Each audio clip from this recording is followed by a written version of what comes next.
Selamat malam. Kami dari kelompok 4 akan mempresentasikan materi yang berjudul Atribut dan Kode Etik Akuntan Forensik serta Standar Audit Investigatif.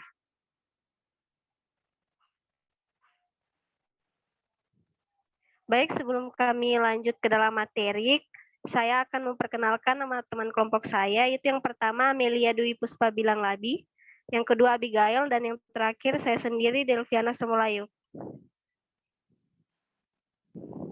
Baik, yang pertama atribut seorang akuntan forensik. Kekhususan dalam Fraud Audit mewarnai ciri-ciri atau atribut seorang akuntan forensik.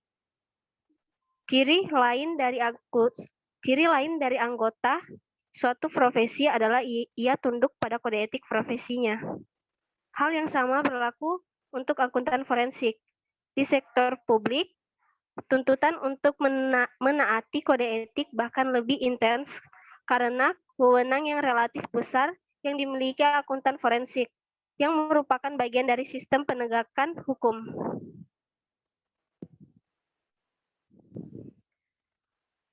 Howard memberi 5 nasihat kepada auditor pemula dalam melakukan investigasi terhadap fraud sebagai berikut. Yang pertama, menghindari pengumpulan fakta dan data yang berlebihan secara prematur. Yang kedua, fraud auditor harus mampu membuktikan niat pelaku melakukan kecurangan. Yang ketiga, seorang auditor forensik harus kreatif, berpikir seperti pelaku fraud, jangan dapat ditebak. Yang keempat, auditor harus tahu bahwa banyak kecurangan dilakukan dengan persengkokolan. Dan yang terakhir, memilih proaktif fraud detection strategi. Yang kedua, karakteristik seorang pemeriksa fraud.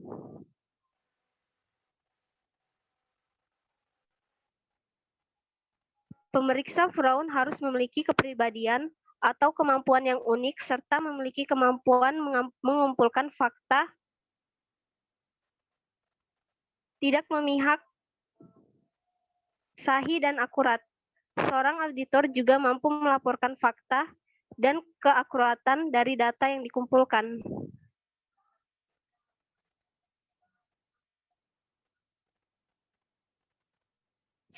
Materi selanjutnya akan dibawakan oleh Abigail Pasepang. Materi selanjutnya yaitu kualitas akuntan forensik. Berikut kualitas yang harus dimiliki seorang akuntan forensik menurut Robert J. Lindquist. Yang pertama itu kreatif, kemampuan yang dapat melihat sesuatu yang berbeda. Yang kedua, rasa ingin tahu, keinginan untuk menemukan apa yang terjadi. Yang ketiga, tidak menyerah, kemampuan untuk maju terus pantang mundur. Yang keempat, akal sehat, memiliki kemampuan untuk mempertahankan perspektif dunia nyata. Yang kelima, business sense, memahami bagaimana bisnis berjalan, tidak sekedar memahami bagaimana transaksi dicatat. Yang keenam, percaya diri, kemampuan percaya diri hingga dapat bertahan di bawah cross-examination.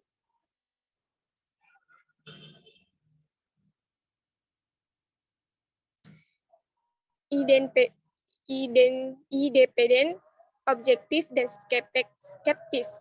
3 sikap dan tindak pikir yang selalu harus melekat pada diri seorang auditor, yakni independen, objektif, dan skeptis. Ketiga sikap dan tindak pikir juga tidak dapat dipisahkan dari pekerjaan akuntan forensik.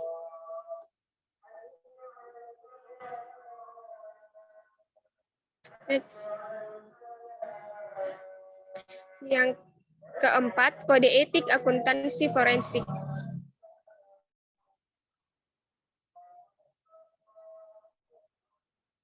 Kode etik akuntan forensik. Para akuntan dan praktisi hukum mengenal kode etik. Kode etik merupakan bagian dari kehidupan berprofesi. Kode etik mengatur hubungan antara anggota profesi dengan sesamanya, dengan pemakai jasanya dan stakeholder lainnya, dan dengan masyarakat luas. Kode etik akuntansi forensik, integritas atau sikap jujur walaupun tidak diketahui orang lain. Yang kedua, rasa hormat dan kehormatan atau respect dan honor. Yang ketiga, nilai-nilai luhur lainnya yang menciptakan rasa percaya diri atau trust dari pengguna dan stakeholder lainnya. Next. Slide selanjutnya akan dibacakan oleh Amelia. Baik, saya akan melanjutkan materi selanjutnya, standar audit investigatif. Next.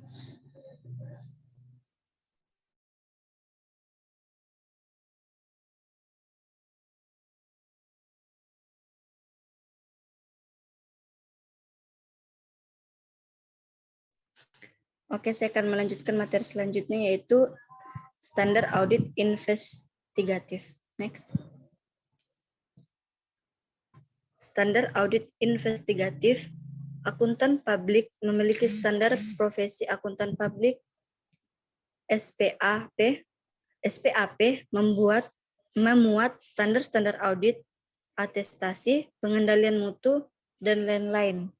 Namun, SPAP tidak secara khusus mengatur audit investigatif atau fraud audit. Situasi ini sesungguhnya rawan, karena para praktisi melakukan audit investigatif atau fraud audit tanpa standar. Next.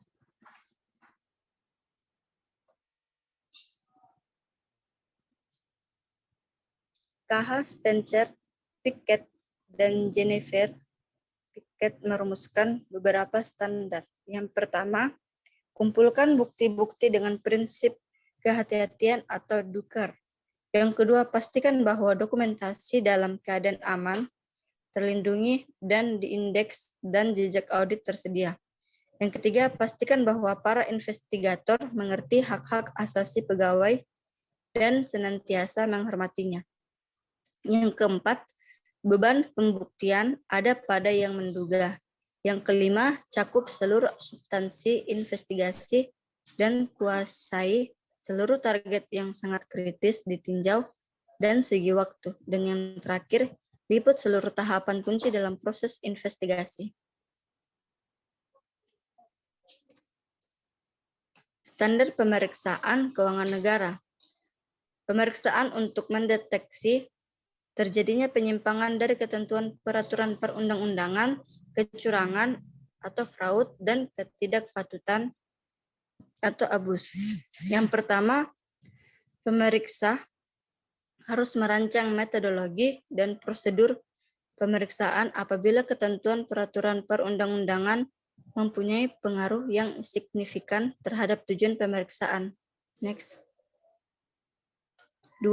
Tidak praktik sebagai pemeriksa untuk menetapkan suatu ketentuan peraturan perundang-undangan berpengaruh signifikan terhadap tujuan pemeriksaan, tetapi dapat menggunakan pendekatan berikut.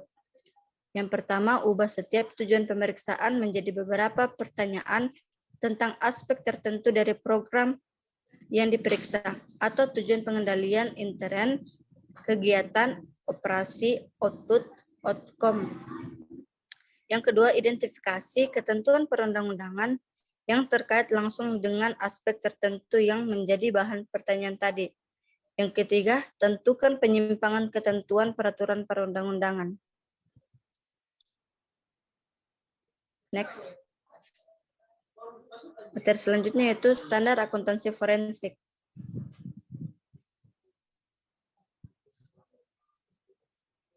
Next.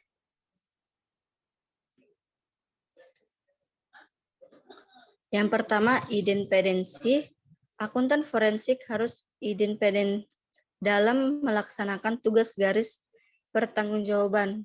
Dalam kegiatan internal, lembaga akuntan forensik bertanggung jawab langsung ke Dewan Komisaris dan kepada penegak hukum jika penugasan dari luar lembaga. Yang kedua, objektivitas. Akuntan forensik harus objektif atau tidak berpihak dalam melaksanakan telaah akuntansi forensiknya. Yang ketiga, kemahiran profesional. Akuntansi forensik harus dilaksanakan dengan kemahiran dan kehati-hatian profesional. Yang keempat, penugasan akuntan forensik harus memahami dan mengkaji tugas yang diterima, apakah penugasan dapat diterima secara profesional atau tidak. Sekian dan terima kasih.